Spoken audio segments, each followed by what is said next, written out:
You know, over 50 billion people fall for traps daily throughout their lives? That's a lot of people. It's also a lie. I totally lied, sorry. But you know what isn't a lie? How many trap and trap rooms are in roguelikes in general? I mean, really think about how often you have to deal with them. If I didn't know any better, I'd go so far as calling it a staple of the genre, which can either be good or really bad, I guess, because it feels like for every decent trap, there's like 10 terrible design ones specifically made for you to rip off every single hair off your body. So, you know what, out of curiosity, why don't we go take a look at traps and roguelikes? Not just as a hardcore enjoyer of the genre, but you know, also as like a scholar. So let's look at it scientifically with our stethoscopes and like a petri dish. So let's break it down. What even is a trap? Well, a trap is a it's a lot. So let's just look off some examples and what we know.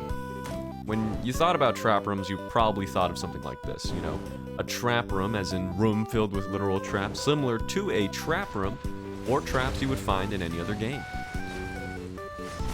Here you'll find classics such as the spikes on the ground, the spikes that pop up when you walk over them, platforming with gimmicky platforms, more spikes, but this time they're on objects.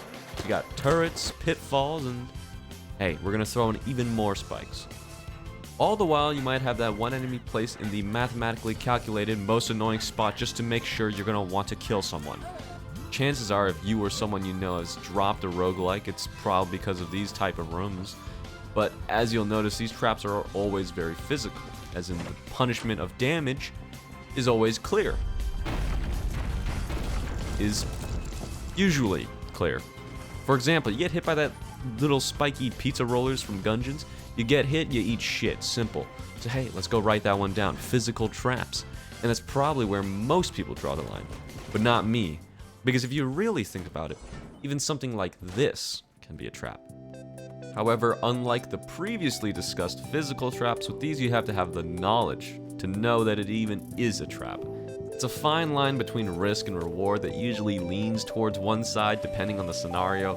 And okay, I know that sounded really confusing and weird and stupid, but here's a scenario, okay? Your Isaac run is going great. You got some of the best items in the game, like Ipecac and Tech X. Overall, things could not be better. And here we are, at the item room. We got either Dead Sea Scrolls or Continuum. Well, since Dead Sea Scrolls sucks, you know, it's pretty obvious that Continuum is the right answer.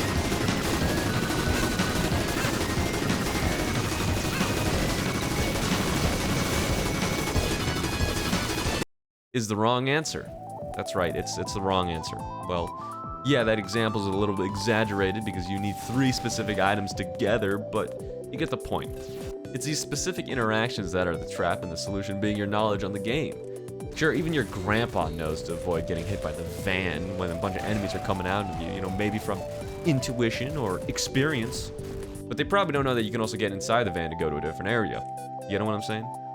So, right next to physical, let's go put knowledge, because you gotta know, am I right?